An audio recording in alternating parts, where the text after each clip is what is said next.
ఈ ఎంఆర్‌పీఎస్ రాష్ట్ర అధ్యక్షుడి కొడుక్కే దిక్కు లేకపోతే ఇంకెవరికి దిక్కు ఉంటదనేది అర్థం కావట్లేదు. ఎందుకంటే ఆళ్ళు గట్టి పోరాటం చేయగలిగిన శక్తివంతమైనటువంటి సంస్థ అది.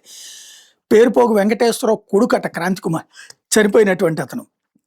నేనొక సామాజిక ఉద్యమకారుడిని. సామాజిక సమస్యల మీద అనేక పోరాటాలు చేశాను.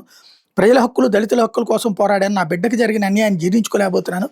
గత నెల 21 ఉదయం 10:30 గంటల సమయంలో కృష్ణలంక పోలీసులు నా కొడుకింటికొచ్చారు. సీఐ రమ్మంటున్నారు, పోలీస్ స్టేషన్ రావాలని పిలిచారు. నా బిడ్డ భయపడి రానని చెప్పాడు. సీఐ నన్ను చంపేస్తాడని పోలీసులతో అన్నాడు. నువ్వు వచ్చినా రాకపోయినా జరిగేది అదే అని పోలీసులు బెదిరించారు. పోలీసులు పక్కింట్లో ఉన్న నా భార్య వద్దకు వెళ్ళి మీ అబ్బాయిని బయటికి రమ్మని చెప్పండి అని కోరారు. నా భార్య అక్కడికి వెళ్ళి కొడుకుని బయటికి రమ్మని చెప్పగా, వద్దమ్మా నేను బయటకు వస్తే చంపేస్తారని భయపడుతూ నా కొడుకు చెప్పాడు. తర్వాత పోలీసులు వెళ్ళిపోయారు. ఆ తర్వాత 11 గంటల సమయంలో నా కొడుకు గుళికల మందు తాగాడు. వెంటనే అక్కడ ఉన్న నా భార్య తలుపులు తీయాలని కోరగా తలుపులు తీశాడు. అప్పటికే అస్పాస్మారక స్థితిలోకి వెళ్ళాడు. ఆ వెంటనే హెల్ప్ హాస్పిటల్కి తరలించాం.